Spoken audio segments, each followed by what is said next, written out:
Good afternoon. My name is Mohney. We're going to talk a little bit about HD voice, high definition voice, the overdue revolution. Specifically, we're going to talk about what HD voice is, how will you make HD voice happen on today's networks, who is doing HD voice, get into some very interesting questions here, and where you can find HD voice, high definition voice. Don't need that. Okay. Back in 2009, there were a bunch of events that took place that were kind of like a wake-up call for me and some other folks about delivering high-quality voice. First of all, France Telecom started beating its drum. They have over 5,000 G722 VoIP endpoints, wideband endpoints deployed. In addition to that, they turned up HD voice in Moldova. And why would you pick Moldova to demonstrate a bleeding-edge technology? Well, okay, maybe that's a self-answering question. Global Crossing, it very quietly built a conferencing bridge to support HD for its customers, for a customer, and it's working on a product for an open HD voice conferencing bridge where anybody can just call in and do a conference call in HD. Verizon Business has close to 5,000 HD voice phones, specifically Polycom phones, if there are any Polycom fans in the audience. Installed at their headquarters in Basking Ridge. Verizon expects their early adopters to come by later half of this year and have general availability of HD on Verizon's business network, not to be confused with Fios or their wireless network, in 2011. And then Cablevision deployed a hosted HD voice service in the second half of 2009. So we're left with this quandary. Either A, once again, the United States of America is being outclassed by the rest of the world in telecommunications technology. How many of you think that? Or the other half, U.S. carriers are going to wait until the smoke clears and then get a deal done because somebody else has done the hard R&D. Hard to say with some of these carriers. First, what is narrowband voice, or what does it mean? Narrowband voice is basically what you get on nearly every POTS, plain old telephone system, wired or wireless call today around the world. And I'm going to ignore ISDN and the mobile HD voice deployments for a moment. A PSTN grade call captures voice in about a 3.4 kilohertz range, 300 hertz to about 3,400 hertz. So what happens is you're hearing of a human, what that 3,400, basically you get about a third delivered on an average phone of what you can actually hear. Now, that acoustical standard was set back in 1937, and since then we've had FM radio, television, CDs, DVDs, HD TV, HD radio. We've had all these audio advances, but the fundamental phone system around the world has not changed since 1937 from an acoustical standpoint. There are a couple of exceptions, but we'll ignore them right now. Now, the VoIP equivalent, the voice over IP equivalent of narrowband is G711, and it delivers that 3.4 kilohertz of sound at about 64 kilobits of bandwidth. Now, if you think about it and you stop for a minute, landline phone has otherwise, every other technology in landline phone has changed since 1937. The user interface has changed, the way you connect calls has changed, the network has all changed. You know, if you just pick up your phone, you know, back in 1937, they had a dial on it. You had pulse dialing. You had a cord in the wall that was wired into the wall. You walk into any home today, and it's like, you know, unless you're a member of the professionally paranoid, you don't have a corded phone in your house. You have a cordless phone, and it's got buttons on it, and it plugs into an RJ11 jack in the wall. Okay, so what is HD voice, as I set that up? HD voice is also called wideband voice. Now, what that means is that it delivers voice in a range of at least 7 kilohertz, in other words, twice that of a narrowband call. Or if I do my Tom Cruise imitation, this is you on narrowband, this is you on HD. Narrowband to HD. If we turn to the how that's delivered in voice over IP, the G722 codec is basically the standard or baseline when people start talking about HD voice.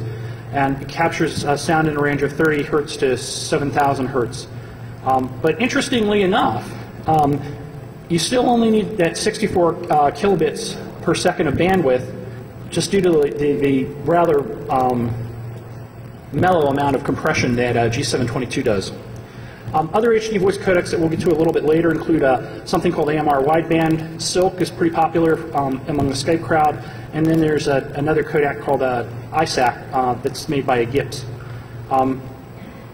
One of the key takeaways here is HD voice is only delivered on a digital network or an IP network. That the current phone system, POTS phone system, just can't handle it because it's all analog. And all the handsets are legacy, and I don't know, you can't talk codecs to an RJ11 phone. The sidebar, there's a lot of hype coming out about super wideband, or codecs that sample nearly the full range of human speech. Now, I know I'm mixing and matching some of my terms here, but typically the sampling is 8 kilohertz sampling for narrowband, 16 for wideband, 24 hertz for super wideband. Beyond that, you're sampling for your dog to hear it. Super wideband in some cases is basically marketing speak for we're better than G722 in a lot of cases. But on the other hand, as we'll hear in the demo, super wideband comes as close as you can get for delivering true voice, just like you and I sitting across and talking to each other. Looking at the stuff from a different perspective, when you start talking about hertz, this is probably the best visual representation. First column is your voice, basically more or less what it looks like in hertz. Human hearing, more or less the amount that you can hear in terms of hertz. Narrowband call, that is that little dinky bar right there in the middle. Then you go to HD voice, the bar next to it, and then super wideband next to it. So there's a gradual progression as to how much more information that you deliver, the better the codecs get. Now, since we talked about HD, we're going to try delivering it. To be married to a VoIP geek is not that bad. I have all my Friday evenings to myself.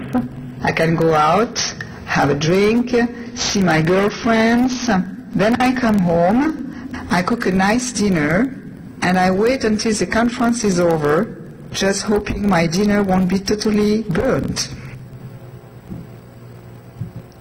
Okay. Now, what you actually heard, the first third of that audio clip was narrowband. The second third was G722 HD voice, and then the finishing part was super wideband in G722.1c, one of the Polycom Siren codecs. Now, as you could tell from a subjective viewpoint, the biggest jump in clarity is from when you go from G711 up to G722, and then you got a further improvement once you went from G722 all the way up to 722.1c.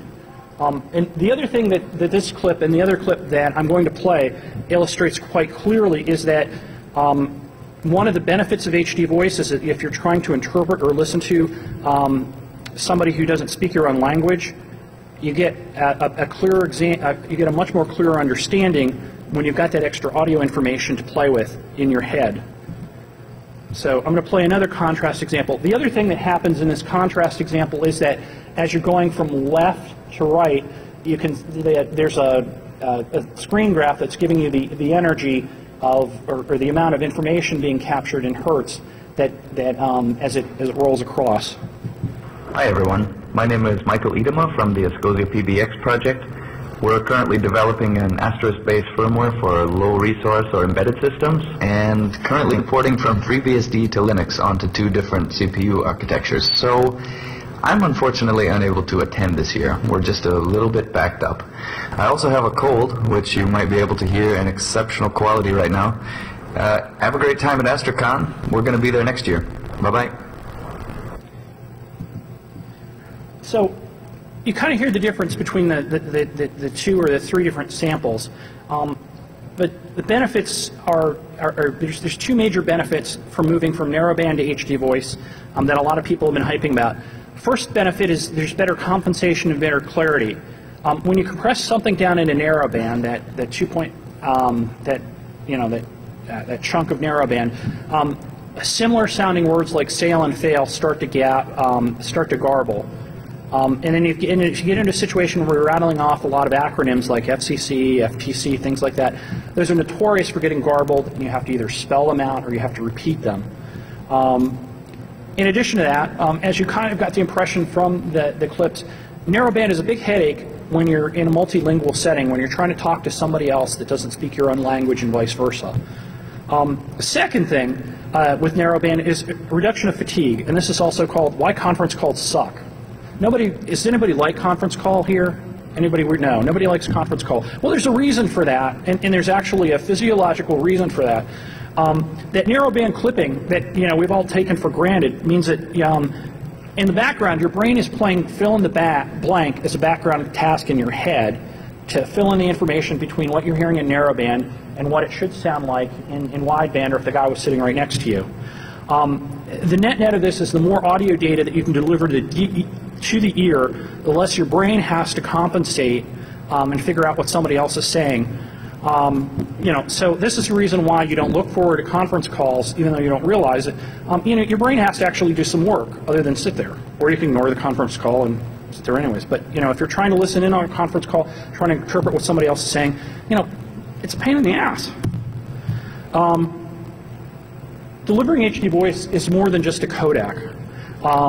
You need to have a codec that can capture the sound, and you have to be able to have the software that moves that from point A to point B in terms of quality of service. You have to have the hardware that can actually capture that range of sound, a solid network, and then if you're also trying to do this on a large scale, you have to have IP or SIP interoperability in order to move call from point A to point B.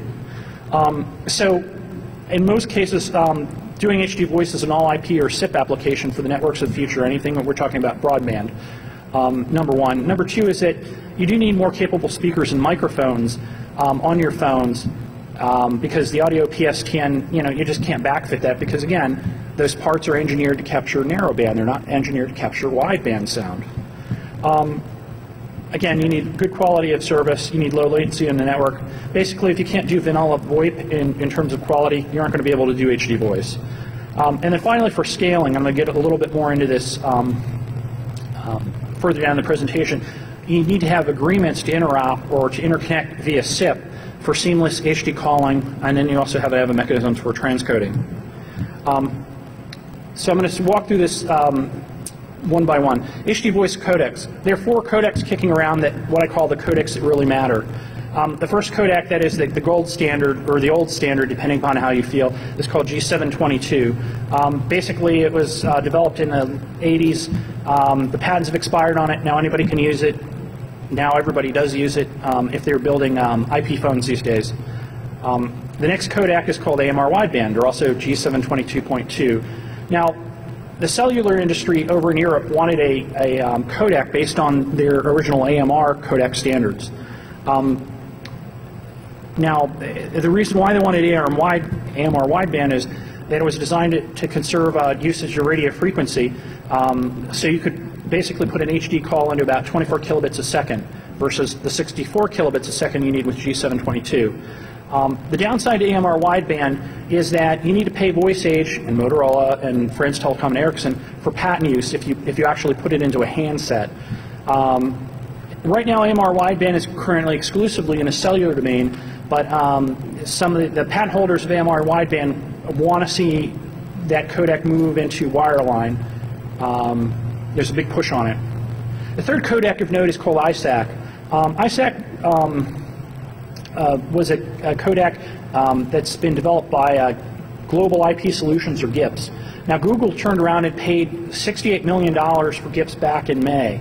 ISAC is licensed for practically nearly every software client on the planet to deliver voice, including AOL, Yahoo, Nimbuzz, WebEx, Citrix Online, IBM's Lotus. The big question right now is if Google will take that ISAC codec and open source it, or open source other codecs within the GIPS family, like it did with, Google has done with the video codecs that it's bought and as open sourced. Now, finally, kind of like the dark horse in this race is Silk. Skype wanted a super wideband codec, something to brag about, which had variable bitrate adaptability based upon the CPU you had and the network that you have. It's got a royalty-free license, and then it samples anywhere between 8 and 24 kilohertz and uses anywhere from 6 to 40 kilobits a second for bandwidth to deliver a call.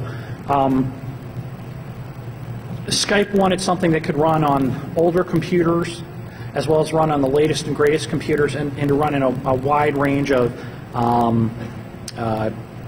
bandwidth availability. So to handle anything from, you know, dial up all the way up to the latest and greatest fiber connections. But everybody wants to do codecs, so there's more codecs. Polycom has a whole host of codecs, like the one that we heard, G722.1, the Polycom Siren codec, that's royalty-free. You've got Frauenheimer Audio Communications Engine, or ACE. The people who gave us MP3 are also pushing the AAC codec for delivering HD voice. But of course, if you get it and implement it, you have to pay royalties on it. SpeechX is an open source codec that's been floating around, and people give lip service to that. And finally, Broadcom has released a bunch of codecs for its chipset. This is significant because a lot of phones use the Broadcom parts. So why do people fight over codecs? Well, number one, developers, all programmers think they can write something better. If you look at it from a hardware perspective, you know, simpler is better. From a hardware perspective, if you're building a phone or you're trying to do an implementation, the fewer codecs are better because you have less expense to test and verify and support codecs. So hardware guys, they want as few codecs as possible. And on the device side, especially more with mobile devices, the less processing you do in the phone, the longer battery life that you get. Common sense. The wireless crowd, they have a different view. The wireless crowd likes to lean on the device CPU in order to do data compression, and that includes things like AMR wideband and SILC. That's because the old guard in the wireless crowd believes that every little RF bandwidth is sacred, you know, and you need to conserve bandwidth within licensed bands. The problem is that statement goes out the door when you start talking about 3G networks and 4G networks, where, you know, a 64 kilobit setup for a voice call is nothing.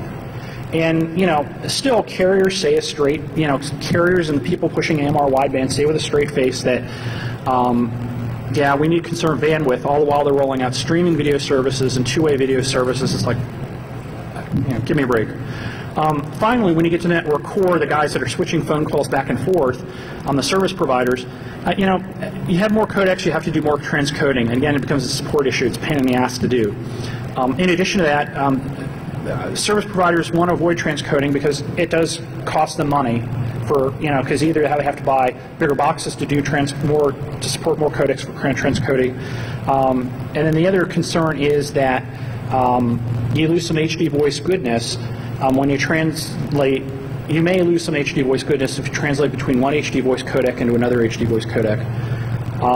As a side note, the cable companies and France Telecom are embracing a standard called CAT-IQ, which doesn't have to do transcoding at all. They've got there's some standards floating around that allow you to do end-to-end an end-to-end call in G722, where both sides can even be on a wireless handset.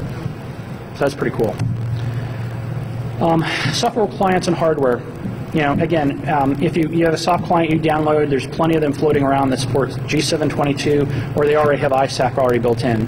And then, of course, there's one big one, Skype, that already supports SILC.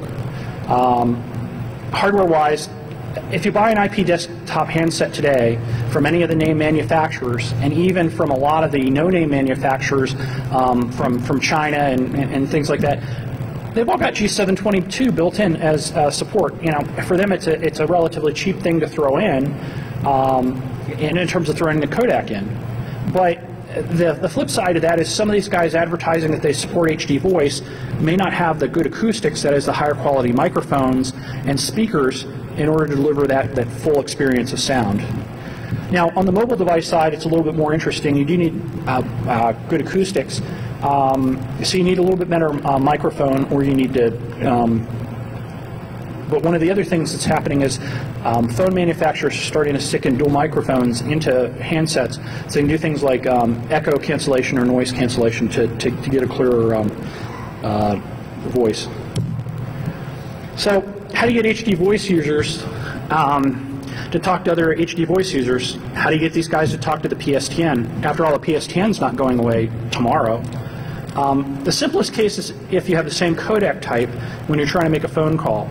And if you're on the same LAN or network, as many of you may find if you're at a higher, if you're at a college or university or your business uses it, if you're all on the same network, you're all using the same codec, you're all behind the same firewall, you can just call John over in the next office, or you can call Bob upstairs, and it just happens. The problem is when you start to move beyond the DMARC in your firewall, or the DMARC or move at where the security barrier is at a service provider, and then after that things get to be a lot trickier because there has to be a more formalized negotiation for security reasons. Okay. Now, for different codec types, we also have to get into things like transcoding, where you go from either HD voice to the PSTN, and it's kind of accepted. Everybody realizes, again, the normal phone system isn't going to go away anytime in the next decade, so you need to be able to downshift from wideband down to narrowband. That's easy enough to do. The thing that gets upset is that if you do have to touch the PSTN, you lose all that goodness of the HD call in the first place because you're basically cutting out all that sound. Not really a net gain there. But secondly, and the thing that's getting people to gnash their teeth a little bit more is when you have to translate between G722 to AMR wideband, service providers get a little bit annoyed, but not really, because they accept the need to translate between HD codecs, i.e. like G722, which is already there, and AMR wideband, on the mobile side. Now, HD voice and the island problem. If you want to scale up, you need to be able to interconnect at the IP level via SIP to have a seamless end-to-end SIP call anywhere on the internet or anywhere on a broadband network. Now, the thing is that service providers don't do SIP peering, IP interconnection, federations, whatever you want to call it, out of the box. Now, why don't they do that? Well, there are a hell of a lot of security considerations when you start talking about VoIP. You've got SPIT, you've got DDoS, Go back through Defcon for the last 5 years and dig out everything that, all the security headaches that you can find with VoIP, and there's the argument. A second headache is that enum, that is translating between the normal 10-digit phone system on the PSTN and mapping that to a phone call, that gets to be a little bit of a headache. There's a quality of service issue because service provider A wants to make sure if they make a phone call to service provider B, it goes through with high quality of service. That has to be negotiated at a higher level. And then finally, there's an argument as well, if I place a call this way, who gets the money?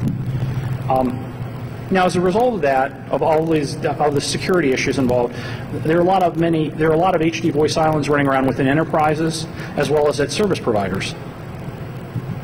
So the task of the day for HD voice to move forward is building HD voice bridges, building all these interconnects between everybody doing HD voice. There's 3 ways to do this.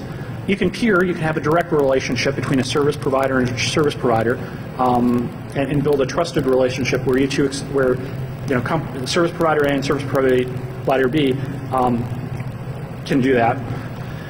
Number 2 is you can interconnect or federate with a third party in a spoken hub network fashion with whoever your hub service is, handling all that overhead of enum, SIP, the technical issues, some of the business issues and legal issues involved in terms of exchanging SIP. And then finally, the third solution that's just come out recently is you can buy a box from Cisco if you happen to have a Cisco product, and you can interconnect automagically with this Cisco IME box. SIP federations, there are like 2 major players in the SIP federation club right now. Number 1 is a company called XConnect based over in London. They've been running an HD voice trial for IP interconnect basically since the April of this year. The trial's still going on. The problem that they seem to have is they haven't made a big value statement or a value proposition to a lot of folks as to why people should pay money to subscribe to their service. The problem right now is that there are a lot of little guys that can do HD calls, but if I have to pay a couple $1,000 a month for that service, that's a lot of money when I'm only going to have a low probability for an HD voice call to go from point A to point B cleanly. So there's a little bit of a chicken and egg problem there. The second people that could do SIP interconnect if they woke up and do it is a Sprint. Sprint's got the PIN network, and that's not no Candice Bergen dropping a pin. That's the partner inter-exchange network. They built an architecture that can handle a full range of rich media, SIP stuff. But right now, the only service they're running over it is vanilla VoIP. And part of the problem is right now they're in the mindset that they're treating this just like a regular voice call when they terminate calls. So they want a price per minute on the call, and they want termination fees. And that doesn't really work in a VoIP world where all you do is you plug in the GigE Ethernet, and it just happens. Now the third way to do it is Cisco's got a product out called the Intercompany Media Engine. Has anybody heard of that? No? Okay. Cisco basically built this magic box to get around the issue of having to have service providers or large enterprises directly peer with each other. Basically, there's an appliance that you plug in. You load into this appliance all your SIP devices that have phone numbers, and that can be HD voice phones, regular IP phones, that could be the cutesy video phones, that can even be telepresence rooms. You load all of the phone numbers into their magical box and you turn it on. And what the magical box does is talk to all the other IME boxes. Well, it talks to first of all, it talks to a dynamic hash table and publishes all those phone numbers that have been entered into it into a large dynamic hash table that's capable of handling up to 10 billion entries, a lot of phone numbers. And then what happens is these boxes just sit there until somebody from another, also that owns another Cisco IME box, the two call each other, and then with a regular phone call. And after that first regular phone call, they take the information from that regular PSTN-based phone call, and they like length of call, when it started, when it stopped, and they treat that as a shared secret. And then the two Cisco IMEs wake up and go, "Why, you have HD?" and "Yes, I have HD." And then they exchange security information, and then subsequent calls. After they exchange security information, then the IMEs know that if this phone number is called, I can just route that straight over the internet. And then subsequent calls after that get routed on a virtual SIP trunk that gets set up each time a phone call is made. And again, any calls made in that fashion can be anything from vanilla VoIP, HD voice, video, or anything else that you can do that's SIP-based. Now, the IME engine is also interesting because if you look at all the standards that Cisco's proposed,